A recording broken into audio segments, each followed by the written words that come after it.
Hello everyone, good morning to all. तो आज हम द हिंदू की 27 नवंबर 2025 की इम्पोर्टेंट न्यूज़ को कवर करेंगे। तो इसमें हमारा ये daily the Hindu news analysis का सेशन रहता है। यहाँ पर इस न्यूज़पेपर में जितने भी इम्पोर्टेंट टॉपिक रहते हैं जो कि यूपीएससी के पॉइंट ऑफ व्यू से उनको हम अच्छे से कवर करते हैं। तो इसमें जो हमने सेशन शुरू करने से पहले आपको जो कल का जो क्वेश्चन ऑफ द डे दिया था उसको हम देख लेते हैं। तो कल का जो क्वेश्चन ऑफ डे क्या था? क्वेश्चन था हमारा, who is the current minister of industry and commerce of the Taliban administration. तो उम्मीद करते हैं आपने इसका आंसर जो है वो ढूंढ लिया होगा।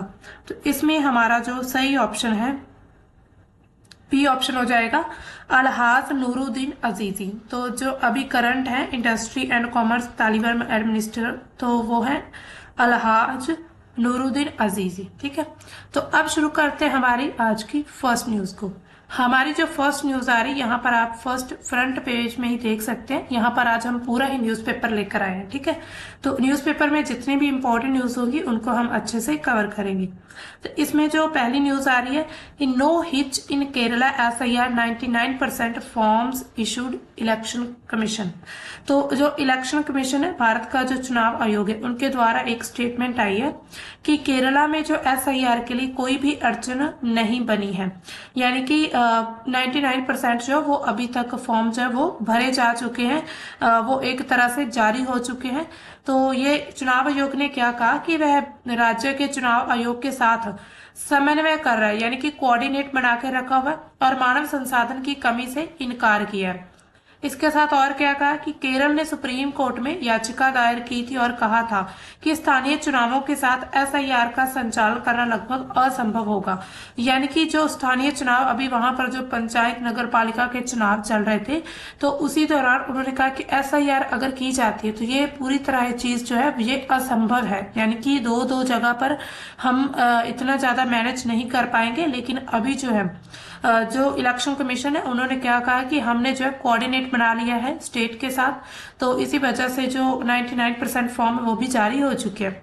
इसके साथ ही the CPI had moved court. CPI ने न केवल संशोधन प्रक्रिया को स्थगित करने को कहा बल्कि उसे रद्द करने के उद्देश्य से अदालत का रुख भी किया था। लेकिन अब जो है दोनों में एक तरह से हम कहें तो इनमें जो है कोऑर्डिनेशन बन चुका है।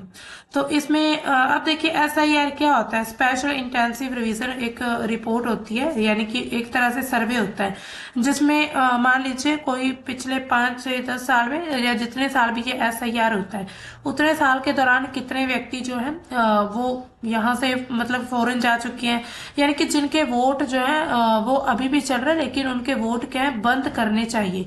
तो इसी चीज को बंद क्यों करने चाहिए, मतलब कि जैसे कई व्यक्तियों की मृत्यु होगी लेकिन फिर भी अभी उनकी जो वोट है वो चल रहा है। ठीक है, उनका जो EP कार्ड होता है, ठीक है, वो एपिक कार्ड तो वो अभी तक चल रहा है। तो इसी तरह इस चीज को ध्यान में रखते हुए तो ये जो है SIR प्रक्रिया की जाती है, समय समय पर ये पता लगाया जा सके कि भारत में कितने वोटर्स हैं या फिर रियल वोटर्स कितने हैं, क्योंकि कई बहुत फेक नाम पर वोट बनाते हैं, कुछ नए वोटर्स को ऐड करना होता है।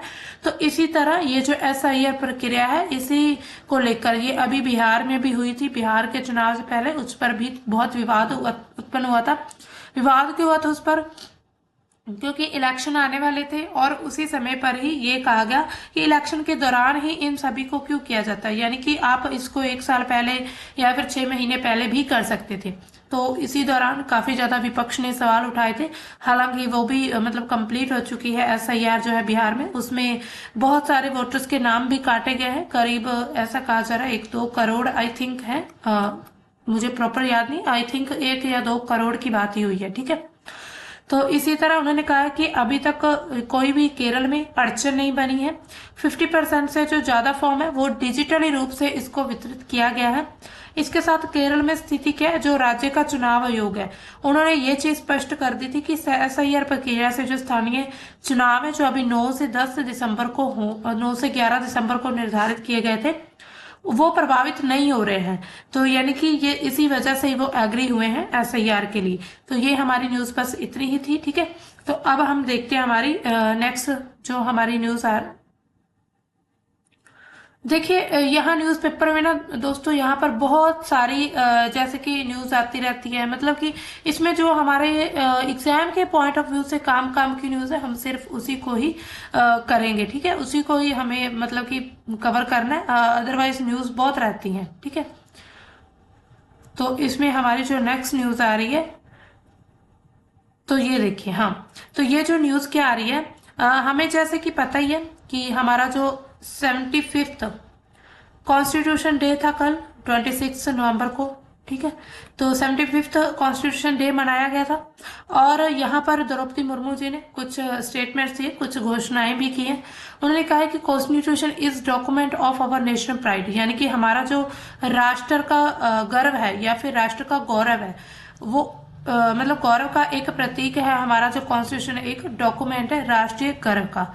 तो इसी तरह उन्होंने सभी को श्रद्धांजलि दी, जो संविधान सभा थी, यानी कि जो संविधान बनाने वाली सभा थी, उनको श्रद्धांजलि दी गई। इस पर उन्होंने कहा है कि हमें आज भी ये चीज ध्यान में रखनी होगी, जो पूरी पावर है, पावर कहाँ पर है, जनता के हाथों में। क्योंकि जब हम प्रियम्बल को रीड करते तो उसमें लिखा होता है we the people of India, ठीक है, मतलब कि हम भारत के लोग, हम भारत के लोग। इससे क्या चीज पता चलती है कि जो पूरी कॉन्स्टिट्यूशन की पावर है वो पूरी भारत के लोगों में ही है। तो इसी तरह जो it will help shut the colonial mindset, says president ने कहा, the success of constitution faith in public wisdom as shown by provision of adult franchise is lauded in many countries, she adds। उन्होंने कहा कि बहुत सारे देशों में, यानी कि बहुत सारे एक तरह से संविधान है, लेकिन जो भारत का संविधान है वो एक अनोखा उदाहरण है लोकतंत्र, यानी कि डेमोक्रेसी का, ठीक है। हम देखते हैं भारत, यानी कि ये ऐसा नहीं है कि भारत में सिर्फ डेमोक्रेसी है, डेमोक्रेसी और भी देशों में बहुत सारे, हालांकि वो सिर्फ नाम की, नाम मात्र ही जो होती है ना, सिर्फ नाम दिखाने की ही जो डेमोक्रेसी, ऐसे तो पाकिस्तान में भी है, लेकिन वहां पर क्या है, सेना का एक तरह से पूरा बोलबाला है। इसके साथ ही चाइना में है, यानी कि वहां पर तो चलो एक तरह से एक ही गवर्नमेंट है, तो वहां पर हम पूरी तरह से डेमोक्रेसी नहीं कह सकते। इसके साथ ही और भी मतलब बहुत सारे देश आते हैं जिसमें डेमोक्रेसी के नाम पर सिर्फ सिर्फ और सिर्फ लोगों को एक तरह से लूटा ही जाता है, इसमें कुछ भी ऐसा खास नहीं रहता, ठीक है। तो अब देखते हैं हमारी, हाँ, नेक्स्ट न्यूज क्या आ रही है। अब देखिए टाइगर रिजर्व की बात हो रही है। यहाँ पर सुप्रीम कोर्ट पैनल ने एक फैसला किया है, यानी कि उन्होंने एक सुजेशन दिया है कि जो गोवा टाइगर रिजर्व है वो फेजेस में बनाया जाएगा। फेजेस में कैसे बनाया जाएगा इसको हम देख लेते हैं। तो panel purposes that 468.6 square kilometer area which contains 102 households be notified as core and the buffer areas of the reserve in the first phase. Another 208 square kilometer with 612 households can be considered later। यानी कि जो अभी गोवा में एक tiger reserve बनेगा तो उसको phase में बनाने की बात चल रही है, यानी कि उसको फेजेस में बनाया जाएगा। तो इसमें क्या कहा गया है, जो पहला फेज रहेगा उसमें 102 हाउस होल्ड्स जो हैं वो बनाए जाएंगे, यानी कि पैनल ने ये चीज अभी प्रपोज की है। तो 102 मतलब कि वहां पर हाउस होल्ड होंगे। इसके अलावा पहले चरण में रिजर्व के कोर और जो बफर क्षेत्र हैं उनको अधिसूचित किया जाएगा, नोटिफाई किया जाएगा। और वहीं पर ही 208 वर्ग किलोमीटर का जो क्षेत्र है जहां पर 612 जो है मतलब कि मेंबर्स हैं, या फिर एक तरह से हम हाउस होल्ड्स कहें, परिवार कहें, तो उन पर बाद में विचार होगा। तो सबसे सर्वोच्च न्यायालय के द्वारा जो समिति नियुक्त की गई थी उसने गोवा में एक बाघ अभयारण्य बनाने की सिफारिश की थी, जो एक पैनल मतलब बनाया गया था। मतलब इसको चरणबद्ध तरीके से बनाया जाए ताकि जो मानवीय उपस्थिति वाले क्षेत्र है उसको मतलब जो कम जहां पर लोग रहते हैं सिर्फ उन क्षेत्रों को ही शामिल किया जाए। अब देखिए टाइगर रिजर्व बनेगा तो यानी कि आसपास का क्षेत्र जो है वो भी ऑक्युपाई, यानी कि एरिया जो एक्वायर कर लिया जाएगा। तो अब जो एरिया, उस एरिया में कुछ लोग रहते होंगे, तो इसे फेज में बनाने का मतलब यह है कि जिस एरिया में जो कम लोग रहते हैं पहले उनका एक तरह से उनको नोटिफाई कर दिया जाएगा। इसके अलावा गोवा सरकार के द्वारा जुलाई 2023 में ही जो है बॉम्बे उच्च न्यायालय के आदेश को चुनौती देने के बाद जो मतलब सीईसी जो एक तरह से है, हाँ, सीईसी जो है मतलब इसको तस्वीर में लेकर आया गया था, जिसने राज्यों को 5 संरक्षित क्षेत्र, जिसमें 5 संरक्षित क्षेत्र कौन कौन से थे इसमें, यहाँ पर आप देख सकते हैं नेम उनके। महेदई वन्य जीव अभयारण्य, भगवान महावीर वन्य जीव, भगवान महावीर राष्ट्रीय उद्यान, नेत्रावली वन्य जीव अभयारण्य, कोत तिगाओ वन्यजीव अभयारण्य, जिन्हें सामूहिक रूप से महेदीय WLS और अन्य क्षेत्र कहा जाता है। ये देखिए, महेदीय WLS और अन्य क्षेत्र कहा जाता है। सामूहिक रूप से इनमें 5 जो है संरक्षित क्षेत्र आते हैं। तो इनको कहा जाता है, इनको 3 महीने के समय के अंदर ही बाघ अभयारण्य के रूप में अधिसूचित करने का निर्देश दिया गया था। 2023 की बात हो रही है। इसके अलावा गोवा सरकार इस विधेयक को पारित करने के लिए अनिच्छुक थी, यानी कि काफी ज्यादा गवर्नमेंट जो थी वो इसको कैंसिल करना चाहती, यानी कि इसको पारित ना किया जाए ऐसा चाहती थी। इसके अलावा इस आधार पर कि उन्होंने क्यों कहा था कि 1 लाख लोग जो है वो प्रभावित होंगे, इसी वजह से वो इस प्रपोजल को जो है अप्रूवल नहीं देना चाहते थे। हालांकि बाद में जो है इन जो है बाद में इसने अपने हलफनामे में स्वीकार कर लिया कि 5 संरक्षित क्षेत्रों को 33 गांव में, जो टोटल यहाँ पर 33 विलेजेस होंगे उसमें, सॉरी है, हाँ, जो 33 विलेजेस होंगे उसमें सिर्फ 1274 जो होंगे, हमारे जो परिवार थे, यानी कि 33 में सिर्फ 1274 ही हाउस होल्ड थे। यानी कि लगभग 5 से 6 हजार बाघ जो है यहाँ पर रह सकते हैं। इसके अलावा इसने ये भी दावा किया था कि गोवा में कोई निवासी जो है बाघ नहीं है, यानी कि रेजिडेंट टाइगर गोवा में अभी तक नहीं है।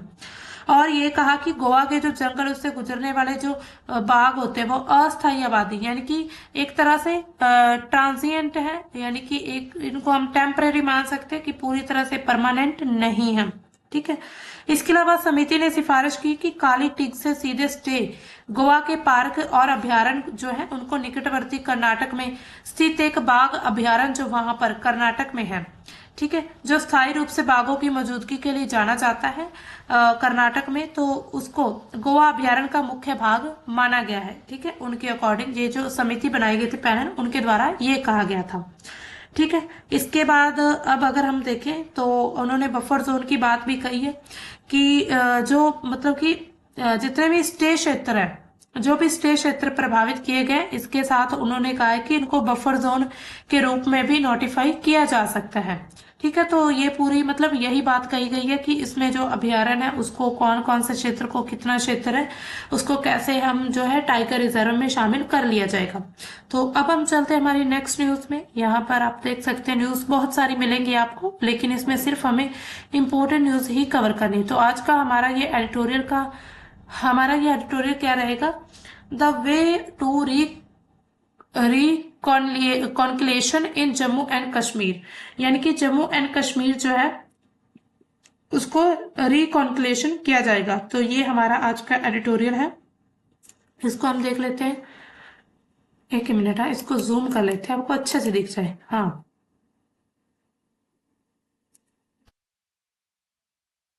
हम्म, तो जम्मू और कश्मीर जो है इसको सुलह, यानी कि रिकॉन्सिलिएशन मतलब कि सुलह, जो अभी हमें पता ही है जम्मू एंड कश्मीर में काफी ज्यादा विवाद बना, तो उसको एक सुलह का रास्ता मतलब कि अपनाना चाहिए, तो ऐसा कहा गया। तो जो मीरवाइज उमर फारूक है, जो कि हुरियात कॉन्फ्रेंस के चेयरमैन है, उन्होंने ये एडिटोरियल लिखा है। तो उन्होंने अभी जो बॉम्ब ब्लास्ट हुआ न्यू दिल्ली में उसका जिक्र किया। उन्होंने कहा कि काफी निर्दोष जो नागरिक थे, इनोसेंट जो लोग थे, सिविलियन थे, वो उनको काफी ज्यादा मतलब चोट लगी, उनकी जान चली गई, बहुत ही ज्यादा दुख है, उन्होंने ये चीज कही है। मानवता को महत्व देने वाला कोई भी व्यक्ति जो है इस तरह के नुकसान से अछूता नहीं रह सकता, यानी कि जो मानवता को काफी ज्यादा इम्पोर्टेंट, ह्यूमैनिटी को इम्पोर्टेंस देता है, वैल्यू देता है, तो उस हर एक व्यक्ति को इस पर बहुत ही दुख होगा। उन्होंने कहा है कि हाँ, उन्होंने कहा एज कश्मीरी, यानी कि कश्मीरी होने के नाते उन्होंने ये चीज कही कि हम दशकों से हिंसा के दर्द दर्द से गुजरे आए हैं। तो वो लिखते हैं कि हमने काफी ज्यादा पेन वायलेंस का सहा है डेकेड से। इसके साथ ही इसके understanding better than most what is mean for families to lose loved one. कहते हैं कि हम बहुत ही अच्छी तरह से समझ सकते हैं कि जो परिवार जो है उनके लिए अचानक और बेरहमी से अपनों को खोने का क्या दर्द होता है, क्या दुख होता है।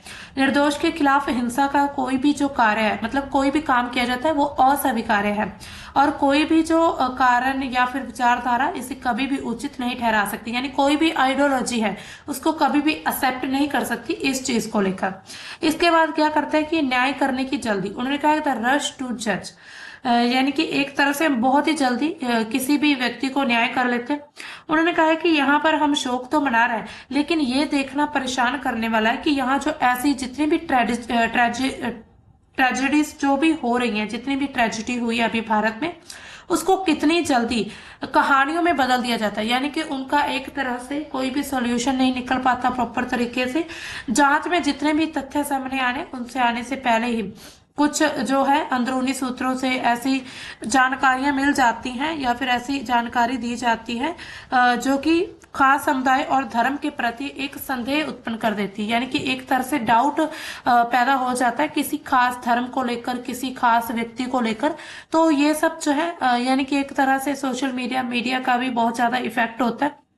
इसके साथ उन्होंने कहा है कि ये जो जल्दबाजी होती है ये सिर्फ जनता को गुमराह नहीं करती, बल्कि उस एक दूसरे के प्रति जो है मतलब कि नफरत की भावना को उत्पन्न करती है। पूरी आबादी जो है उसको जांच के दायरे में लेकर आ जाती है। यानी कि जितने भी लोग, जितनी भी पॉपुलेशन है, उन सभी की ही जांच होनी चाहिए। तो ऐसा होता है इन सभी के कारण जब हम जल्दबाजी करते हैं किसी भी चीज को लेकर। इसके साथ वो कहते हैं कि जो सुरक्षा की जगह है ना, अब एक तरह से डर ने ले ली। यानी कि fear replaces safety and anxiety grips families back home, और घर परिवारों को चिंता ने जकड़ लिया है। इसके साथ आतंकवादी कृत्यों की उन्होंने निंदा की है। सामूहिक दंड में बदलने की अनुमति नहीं दी जानी चाहिए कि अगर मान लीजिए कोई आतंकवादी कार्य किया गया तो अब उसमें पूरे समूह को दंड दिया जाए, ऐसा ना हो। उन्होंने कहा है कि unfortunately this has become a recurrent pattern in Jammu and Kashmir. उन्होंने कहा है कि ये जो अभी दुर्भाग्य से एक तरह से जो भी रिकरेंट पैटर्न है वो अभी तक बन चुका है। हाल के वर्षों ने कहा कि हमने देखा है कि जो अभी रिसेंटली जो घर है, वृद्ध माता पिता यानी कि पेरेंट्स होते हैं, spouse and children being blown up or demolished because a family member was accused of supporting militancy। यानी कि उन्होंने कहा है कि किसी परिवार के सदस्य पर उग्रवाद का समर्थन करने के आरोप में पूरे परिवार को उड़ा दिया गया, उनका घर ध्वस्त कर दिया गया। तो ये कोई भी ह्यूमैनिटी वाला कार्य नहीं है इनके द्वारा, ठीक है। इसके साथ उन्होंने कहा है कि घर सिर्फ एक ढांचा नहीं होता, कि a house is not just a structure, it represent dignity belonging the memories, destroying it punishes those who committed to no crime. यानी कि ये गरिमा अपनेपन का, यादों का एक प्रतीक है। जब कोई घर टूटता है तो उन लोगों को सजा मिलती है जिन्होंने कोई भी अपराध नहीं किया है। तो इसी तरह ये एडिटोरियल में ये जिक्र करते हैं। इसके बाद ये क्या लिखते हैं, फर्दरिंग अलाइनेशन, यानी कि अलगाव को फिर आगे बढ़ाना।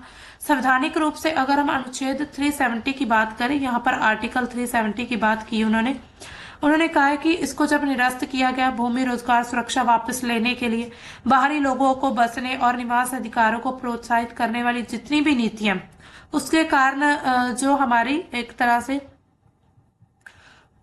जनसंख्या के परिवर्तन होता है, उसके व्यापक भय ने इसे अलगाव को और ज्यादा बढ़ावा दे दिया। यानी कि जो अलगाव है वो भी लगातार बढ़ता नजर आ रहा है।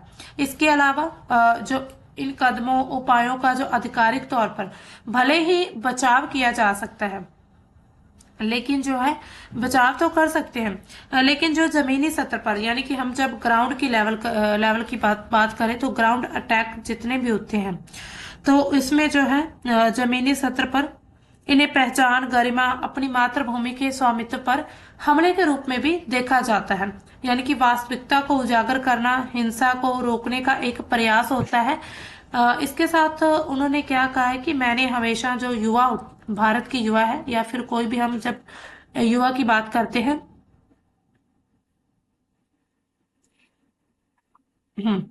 तो यहाँ पर उन्होंने कहा है कि I have also urge the youth not to resort violence और एक्सट्रीमिस्ट मेजर्स।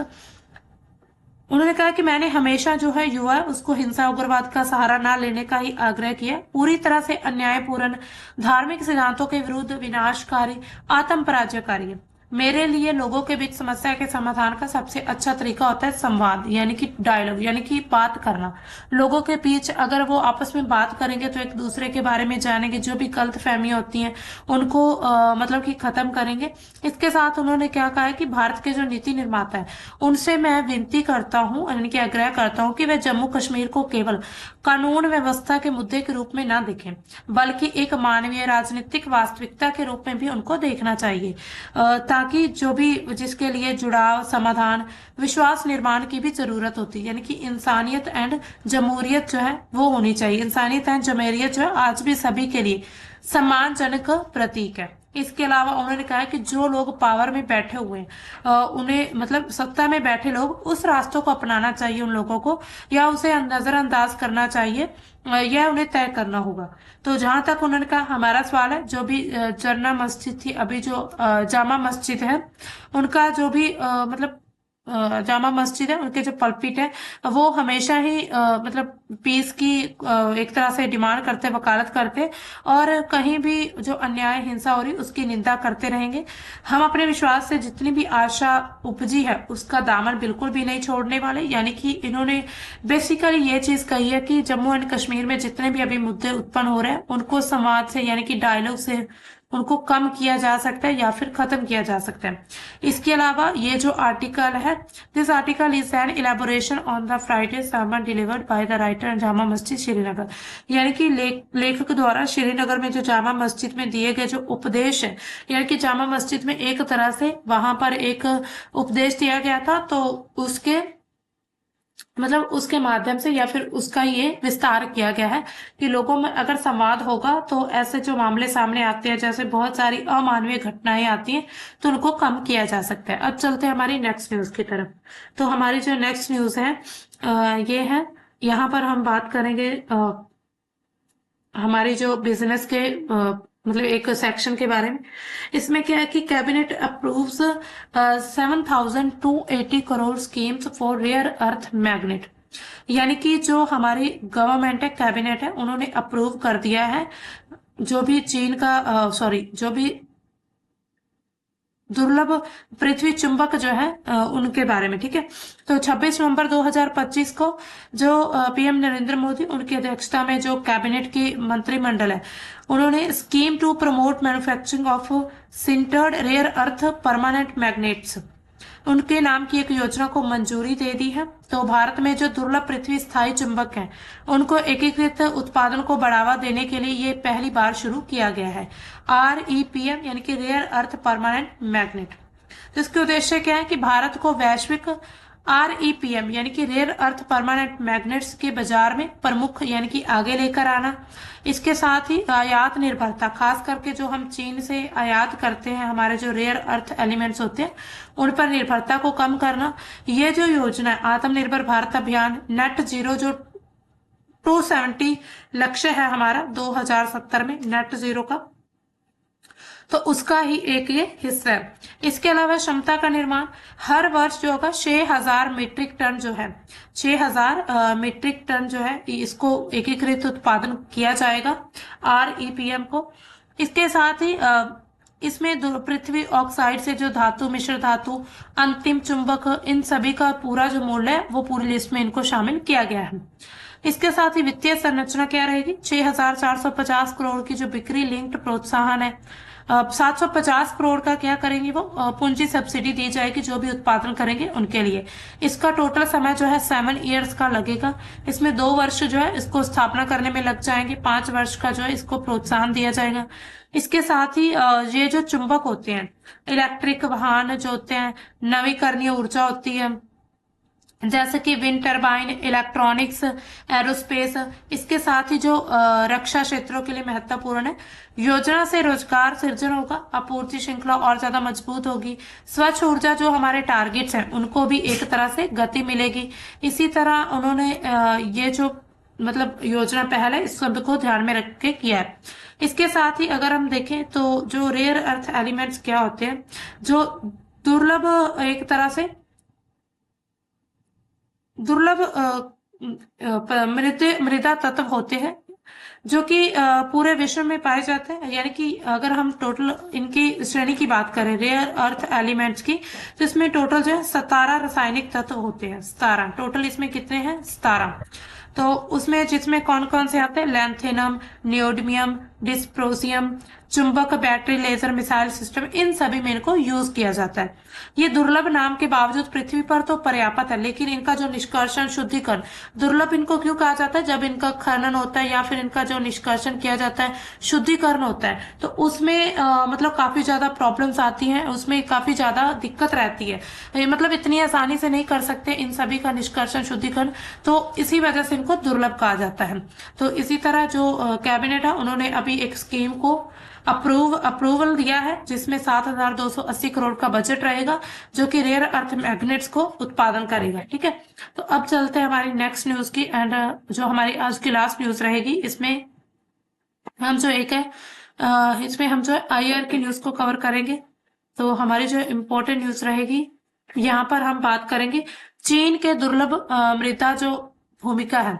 चीन का जो दुर्लभ मृदा प्रभुत्व है, उसे व्यापार युद्ध में अमेरिका पर महत्वपूर्ण बढ़त देता है। यानी कि China's rare earth dominance gives it crucial leverage on US in trade war, जो एक तरह से ट्रेड वॉर है, यानी कि व्यापार युद्ध है, उसमें सबसे ज्यादा महत्व जो मिलता है वो चीन को मिलता है, क्योंकि चीन के पास जो टेक्निक बहुत अच्छी है इसको मतलब कि दुर्लभ मृदा जो है इसका निष्कर्षण करने की, इसका शुद्धिकरण करने की।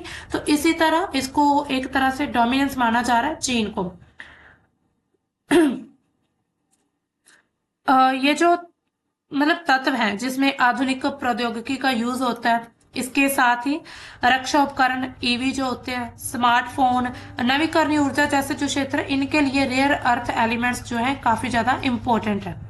चीन न केवल 60% खनन पर कंट्रोल करता है, यानी कि अब आप देखिए पूरे वर्ल्ड का अगर हम देखें पूरे वर्ल्ड का, तो उसमें 60% जो कंट्रोल है वो अकेले चाइना के पास है, बल्कि 90% से ज्यादा इसकी रिफाइनिंग भी करता है, यानी कि 90% से ज्यादा इसको रिफाइंड प्रसंस्करण करता है, जो कि अमेरिका की जितनी भी आपूर्ति सप्लाई चेन है उस पर निर्भर बनाता है।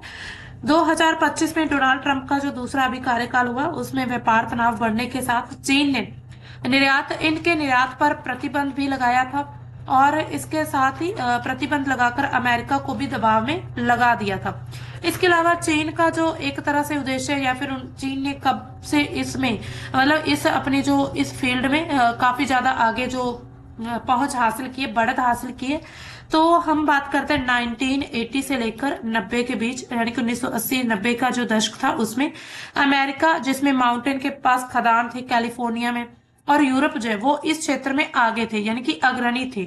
लेकिन चीन ने गवर्नमेंट सब्सिडी, इसके साथ ही सस्ती लेबर जो थी, उनकी जो लेबर थी वो काफी ज्यादा सस्ती थी, पर्यावरण नियम जो थे उनमें ढील दी, और इसमें काफी ज्यादा इन्वेस्ट किया था। तो इन्वेस्ट करने के कारण अब जो चीन है वो दुनिया का एक तरह से टॉप कंट्री बन चुका है रेयर अर्थ एलिमेंट के उत्पादन में।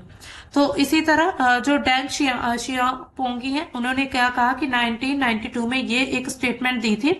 उन्होंने क्या कहा था कि मध्य पूर्व के पास तेल है, चीन के पास दुर्लभ मृदा, यानी कि जो मध्य पूर्व जो भी मिडिल ईस्ट है उसके पास हमें ज्यादा क्या देखने को मिलता है, ऑयल रिफाइनरीज है, ऑयल वगैरह, क्रूड ऑयल है, और जो चीन है उसके पास रेयर अर्थ एलिमेंट है। इसके अलावा ट्रेड वॉर में जो चीन की बढ़त है वो लगातार बढ़ती जा रही, चीन की जो पहुंच है हम उसको मतलब मान सकते हैं वो बढ़ रही है। तो इसमें जो ट्रेड वॉर आ रही है, इसमें ट्रेड वॉर अब देखिए क्या होती है। ट्रेड वॉर होती है कि जब व्यापार कर रहे हैं कोई भी 2 या 3 कंट्रीज, जितने भी देश व्यापार कर रहे हैं, उसमें अब उन पर प्रतिबंध लगा दिया या फिर टैरिफ लगा दिया, या फिर एक तरह से ऐसा कि अगर कोई एक कंट्री दूसरी कंट्री की बात नहीं मानती तो उसको कहीं ना कहीं उस पर प्रतिबंध लगा दे, या फिर उसका जो भी निर्यात है, आयात निर्यात, उसको बंद कर दिया। तो इसी तरह ये ट्रेड वॉर छिड़ जाती है। आज के समय पर ट्रेड वॉर ही चली हुई है, यानी कि हो चल रही है अभी हालांकि वर्ल्ड में। इसके साथ ही जो चीन है इसको रणनीतिक हथियार के रूप में भी यूज करता है रेयर अर्थ एलिमेंट को, क्योंकि चीन ने एस्केलेशन डोमिनेंस की जो नीति है वो अपनाई है। अक्टूबर 2025 की बात करें तो उसमें निर्यात प्रतिबंध लगा दिए थे और उसमें जो अमेरिका की जो सप्लाई चेन थी उसको चीन ने हिलाकर रख दिया था। इसके अलावा जो पूरे विश्व का विनिर्माण यानी कि मैन्युफैक्चर का जो सेक्टर था वो काफी ज्यादा प्रभावित हुआ था। कुछ जो एक्सपर्ट वो क्या कहते हैं कि चीन की ये जो चाल है अमेरिका को वार्ता की मेज पर लाने में सफल रही, यानी कि उसके बाद उनकी मीटिंग हुई, आपस में उन्होंने बातचीत की। दक्षिण कोरिया में जो ट्रंप शी जिनपिंग की बैठक हुई थी उसमें 1 साल का अस्थायी समझौता भी हुआ है जिसमें चीन ने प्रतिबंध जो थे वो टाल दिए थे। इसके अलावा आर्थिक प्रभाव क्या पड़ता है चीन पर? अमेरिका में 70% जो रेयर अर्थ एलिमेंट आयात है वो चीन पर डिपेंड है।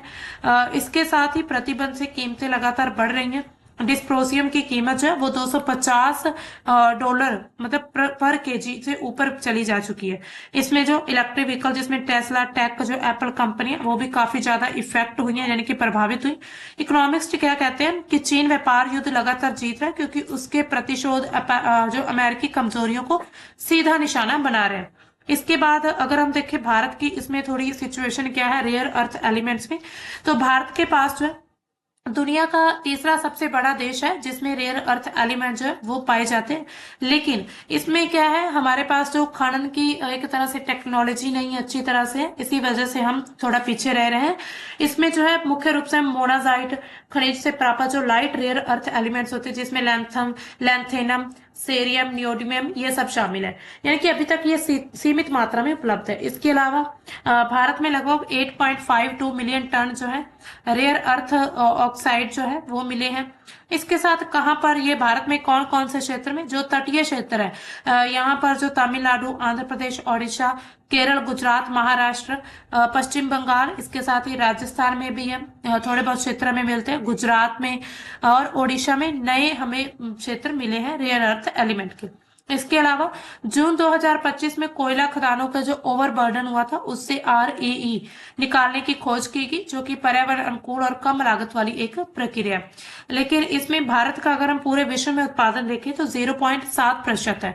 हालांकि इस उत्पादन को बढ़ावा देने के लिए अभी हाल ही में हमने जो कल की न्यूज में कवर किया था उसमें एक जो पहल शुरू की गई है रेयर अर्थ एलिमेंट जो है उसमें भारत जो है वो अपनी एक पहल शुरू करने जा रहा है जिसमें क्या है कि रेयर अर्थ एलिमेंट का उत्पादन होगा। हालांकि ये 2 से 3 साल तक अभी सिर्फ इसको बनाने में यानी कि इसको अभी तक एस्टेब्लिश करने में ही लग जाएंगे। इसी तरह जो भारत है वो पूरी तरह से अपनी रेयर अर्थ एलिमेंट में आगे बढ़ना चाहता है, यानी कि वो भी पूरे विश्व में शामिल होना चाहता है। इसके साथ अगर हम देखें रेयर अर्थ की पावर जो है किसके पास है, अगर आज की हम बात करेंगे तो आज सबसे ज्यादा जो पावर है वो हमें चाइना के पास ही मिलती है। In 2010, a maritime territorial dispute with Tokyo prompted Beijing to suspend shipments of minerals to Japan. यानी कि जापान को जो शिपमेंट है मिनरल 2010 में उसको सस्पेंड कर दिए गए थे। The first major incident highlighting geopolitical ramification of China's control over the sector. The episode sparked calls by the administration of then President Barack Obama to shore up US domestic resilience in the strategic field. But 15 years later, China remains the chief rare earth powers. यानी कि starting में जब जो था US 2010 में इनमें सबसे अग्रणी थे, यानी कि सबसे आगे थे, या फिर इन्होंने जापान को जो शिपमेंट थी वो कैंसिल कर दी थी, यानी कि एक तरह से लीडर बना हुआ था अमेरिका। लेकिन आज के समय पर अगर हम देखें 15 साल बाद 2025 की बात करें तो चीन जो है वो इनमें सबसे आगे है। तो दोस्तों ये था हमारा आज का द हिंदू का सेशन। तो हम आज आपके लिए क्वेश्चन ऑफ द डे नहीं लेकर आए, लेकिन हम आपको ऐसे ही क्वेश्चन बता देते हैं। तो क्वेश्चन क्या है आपका जो आपने एक तरह से ढूंढना है, उसका आंसर ढूंढ कर लाना है कि किस संस्था ने यानी कि कौन सा ऐसा जो है इंस्टीट्यूट है जिसने जलवायु परिवर्तन और जैव विविधता की हानि के नियंत्रण के लिए प्रकृति पुनर्स्थापन की विधि जो है यानी कि नेचर रिस्टोरेशन लॉ NRL इसको अधिनियमित कर दिया है। तो कौन सी ऐसी संस्था है? सबसे पहला ऑप्शन है यूरोपियन यूनियन, दूसरा है विश्व बैंक यानी कि वर्ल्ड बैंक, तीसरा है आर्थिक सहयोग और विकास संगठन यानी कि IMF, आर्थिक सहयोग का जो वर्ल्ड इकोनॉमिक फोरम, ठीक है। इसके साथ ही खाद्य और कृषि संगठन, यानी कि चौथा ऑप्शन है खाद्य और कृषि संगठन। तो इसका आपने जो हमें है कमेंट सेक्शन में बताना है सही ऑप्शन क्या है। तो हम मिलेंगे अपने कल के द हिंदू के सेशन में। तब तक के लिए bye and thanks for watching.